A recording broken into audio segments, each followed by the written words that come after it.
Hello కానమోకు కథావచనం మోహనవచనం పరిజ్ఞాన హితభాండం నిత్య చదువరి శ్రోతలకు ఆహ్వానం నమస్కారం.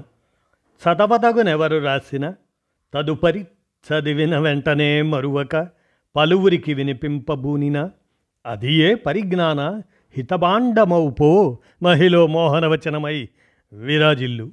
పరిజ్ఞాన హితభాండం లక్ష్యం ప్రతివారీ సమాచార హక్కు.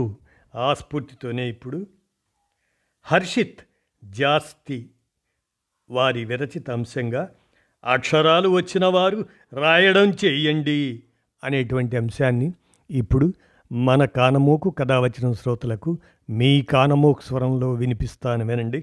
అక్షరాలు వచ్చిన వారు రాయడం చెయ్యండి. ఇక వినండి ఈ అంశాన్ని. రోజు రాయండి, రాయండి, ప్రతి ఒక్కరూ రాయండి. ఏం రాయాలంటారా? ఏదైనా సరే రాయండి. నచ్చింది రాయండి, నచ్చనిది రాయండి, వచ్చింది రాయండి, రానిది రాయండి. ఆశలు, ఆశయాలు, ఆలోచనలు, అనుభూతులు, కోపాలు, తాపాలు, ఉద్యోగాలు, ఐడియాలు, విజయాలు, వైఫల్యాలు ఇవేవి కాదనుకుంటే రోజువారి ఖర్చులు రాయండి. ఇంటి బడ్జెట్ అన్నా మీ చేతిలో ఉంటుంది. టైపింగ్ కన్నా చేతిరాత ఎక్కువ ప్రయోజనకరం.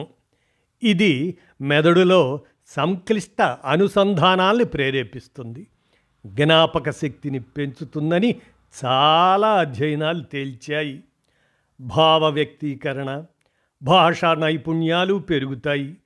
డైరీ రాయడం ఒకటి, చిన్న పాకెట్ బుక్ దగ్గర పెట్టుకొని ఆలోచనలు రాగానే నోట్ చేసుకోవటం మరొకటి. ఆలోచనలను రాతలో పెట్టడం వల్ల లాభాలు బోలెడు. సృజనాత్మకత పెరుగుతుంది, లక్ష్య సాధనకు ఉపకరిస్తుంది, ఆలోచనల్లో గందరగోళాన్ని తొలగిస్తుంది, నిర్ణయాలు తీసుకోవటంలో సాయం చేస్తుంది, ఒత్తిడిని తగ్గిస్తుంది. ఉదాహరణకు, ఏదో అవసరానికి డబ్బు కావాలి, రుణం తీసుకోవాలనుకున్నారు, ప్రత్యామ్నాయం లేదా?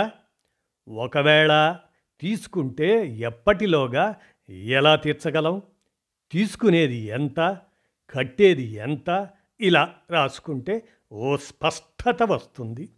సాధారణంగా మనిషికి రోజుకు 60,000 వరకు ఆలోచనలు వస్తాయని అంచనా.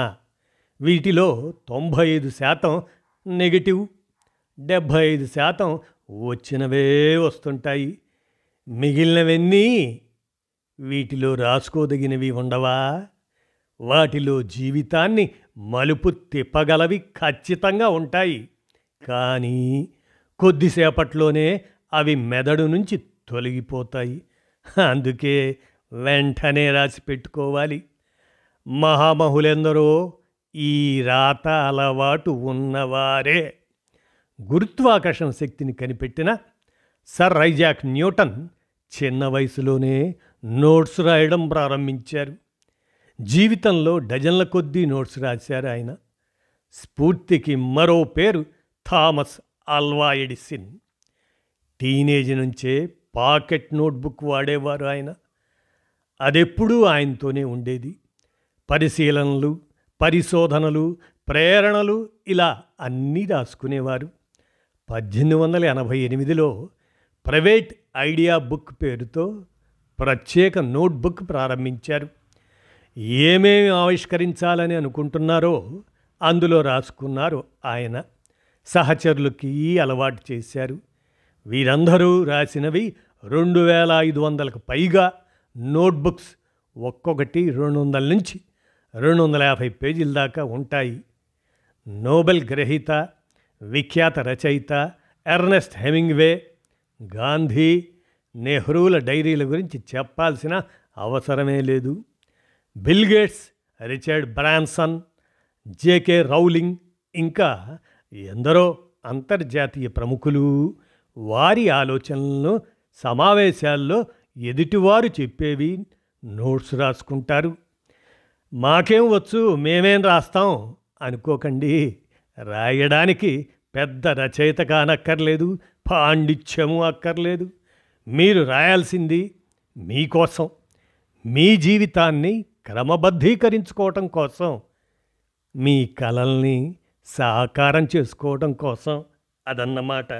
అక్షరాలు వచ్చిన వారు రాయడం చెయ్యండి మరి అంటూ హర్షిత్ జాస్తి వారి సందేశాత్మక ఈ అంశాన్ని మన కానమోకు కథావచన శ్రోతలకు మీ కానమోకు స్వరంలో వినిపించాను. మరి మీరు అక్షరాలు వచ్చిన వాళ్లే కదా, రాయడం చెయ్యండి మరి. ధన్యవాదాలు.